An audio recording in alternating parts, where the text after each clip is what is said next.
Қапуснама 8-ші тарау. Ей, перзентім, Анушараван мына төмендегі үгіт-насихаттарды айтқан екен. Дәулет ертелі-кеш келуі де кетуі де мүмкін. Барлық жағдайдың алмасып және өзгеріп тұруына таңданба. Яғни шаттық кетіп қайғы келсе, қайғы кетіп шаттық келсе, оған мән берме. Халық не үшін бір рет опық жеген істен қайтадан опық жейді? Егер бір істі істеп, өкінішті жағдайда болсаң, оны екінші қайталама.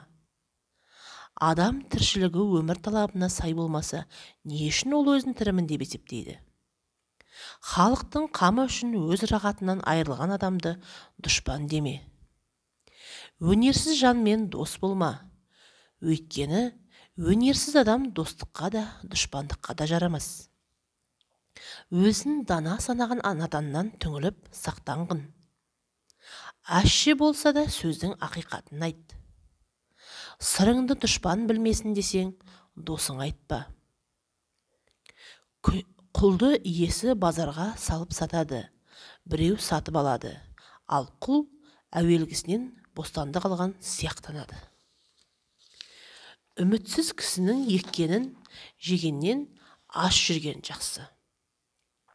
Наданның өзіне істеген ісін ақылды жан дұшпанына да істемейді. Әр адамның білімі болғанымен ақылы болмаса, ол білімі өзіне зиян келтіреді. Егер адам баласын тұрмыс ұстазы дана қылмаса, оған ешбір дана ақыл үйретем деп әуреленбесін. Әуреленген жағдайда еңбегі зая кетеді.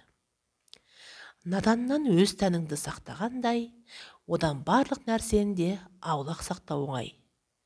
Сен туралы халық жақсы сөз айтсын десең, сенің өзіңді алдымен халық туралы жақсы сөз айтқын. Халық үшін істеген еңбегің босқа кетпесін десең, саған халықтың істеген еңбегі босқа кетпесін. Егер дос жарансыз қалғың келмесе, кінәмшіл болма. Егер қайғысыз болғың келсе, қызғаншақ болма. Өміріңді қиналмай өткізгің келсе, қол жеткен табысыңды қолдан берме. Егер өзіңді азаптан құтқарғың келсе, бітпейтін іске қол ұрма. Егер өзіңді қайыршы деп айтпауын тілесең, табылмайтын нәрсені іздеме. Егер абыройдан айырылғың келмесе, жақсылық жасауды ұмытпа. Егер масқара болғың келсе, істемеген істі істедім де. Егер пердем жыртылмасын десең, біреудің пердесін жыртпа. Егер сыртымнан жұрт күлмесін десең, қол астындағыларға рахымды бол. Егер ұзақ өкінетін жағдайдан сақтанғың келсе, көңілің нені қаласа, соны істеме. Егер зерек болғың келсе, жүзіңді халық көзімен көр. Егер қадірлі болғың келсе, халықтың қадірін біл. Халық сенің сөзіңе сай іс қылсын десең, сен өз сөзіңе сай іс қыл.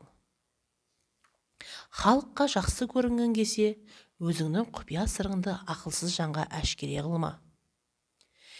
Егер жалпы халықтан жоғары дәрежелі болғың келсе, атағыңды шығару үшін дүниеңді көбейткін.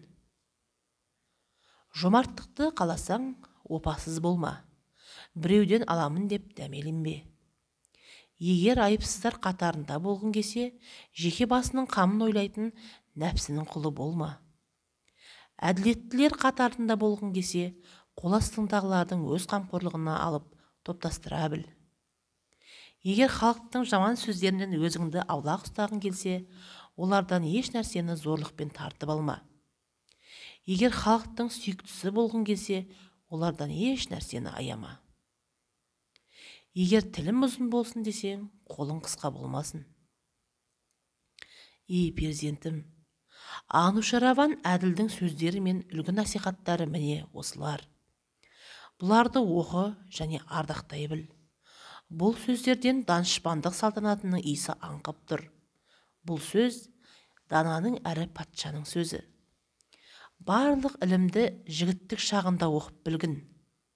Өсиет, ақылды ойыңда сақта. Ал қартайған соң, ақыл, өсиет үлгі насихатты тыңдаудың қажеті аз. Өйткені көпті көрген қарттардың көп жағдайдан хабары болғандықтан, ондай үгіт насихатты қажет етпейді.